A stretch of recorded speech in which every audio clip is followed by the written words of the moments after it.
The days of using plastic flowers to decorate graves and memorials could be numbered, with mourners being urged to consider their long-lasting impacts. New research out this week shows the equivalent of a truckload of plastic has been dumped into the ocean every 38 seconds. This is over the past 10 years, mind you.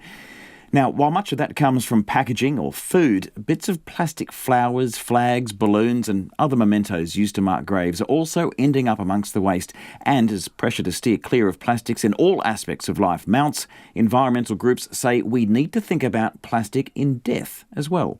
Our cameraman Nick Monroe went along with reporter Nita Blakeperson and filed this report.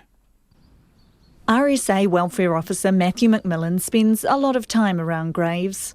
Many years ago, there wasn't anybody from the RSA that the cemetery people could talk to about the graves and stuff. So my name got thrown forward and I was unofficially made the spokesperson for the people who have passed on up here and the graves. His parents are buried here at Waikumete Cemetery in West Auckland, the largest cemetery in the country, and he keeps an eye on things around the place. Mr McMillan's noticed some big changes over the years. Where we used to put flowers onto the graves and that type of thing, and then 10 years ago they came to us and said, well, you can't do that now because of the actual waterways and the plants dying and the cemeteries were looking terrible. It's changed now where we've come on to the plastic ones now. And nearly everywhere in the cemetery there are some signs of plastic. You can see when we come up and over the hill, oh dear, there we are, look. Heaps and heaps of plastic flowers. See, they've all got, poppies on. The actual schools did all that on Anzac before Anzac Day.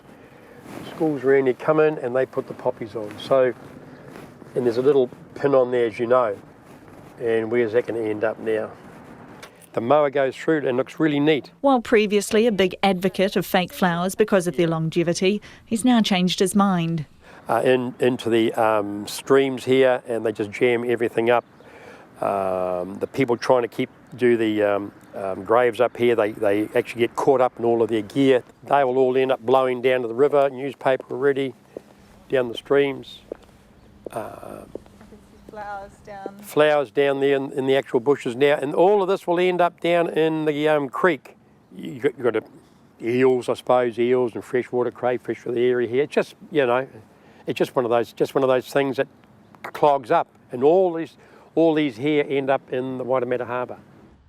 It's that pollution which is prompting environmentalists to encourage people to rethink how they're memorialising their loved ones.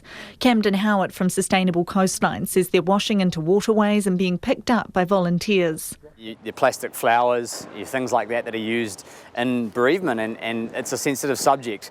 But these things that we're using to mark our grief and to respect our loved ones actually are perhaps having an impact on our environment. He says it's one of many ways people need to be aware of their plastic impacts. Very, very quick wearing paper products, products that don't have toxins in them, so looking at the dyes and things and the materials that we would be leaving out there. Ideally we'd be leaving organic products, so it would be things that are grown by nature, made by nature and made to be then turned into nutrients by nature. And that's what we do with our loved ones, is we put them in the ground so that they can return to the earth, and it is sensitive, but the likes of things that we're leaving around need to be considered in the same way. New research out this week from the Royal Society Te Aparangi says it's taken less than 100 years for plastic to become central to almost every aspect of modern life. And that's evident in death too, with the sea of plastic flowers has become an important part of the memorial ritual. In the UK, some cemeteries have banned plastic. Here, the Auckland Council says it has no restrictions on the adornments people choose to put on the graves, but they do ask them to be mindful of their long-term impacts on the environment. Matthew McMillan says changing away from plastic also has its downfalls. Real flowers can be pricey and sometimes hard to come by. The problem with the real ones is that they are, expensive, but the families do it.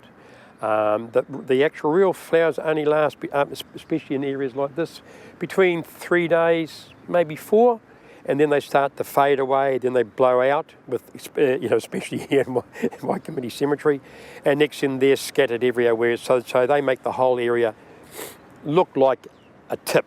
A heck of a lot of people can afford 50 cents or $1, $2 to get the plastic stuff, especially children and families along those lines. But Camden Howard says there are alternatives out there and change is on the cards. Perhaps trying to find a product that is natural but is in high supply, so perhaps things that are weeds but also have nice flowers on them. I'm not a botanical expert myself, but it'd be easy to find, Google weeds that have flowers and find those, because they can be beautiful but they also can be problems, and so you might be helping to solve that at the same time. The scale of it it's a huge and urgent problem, but the scale of solutions is huge too. There's a lot out there we can do. For Checkpoint, Nita Blakeperson. It's 18 minutes to 6. Go and have a look at that video report online later on. Some great pictures there from Waikumete Cemetery there. Nita Blakeperson and Nick Monroe.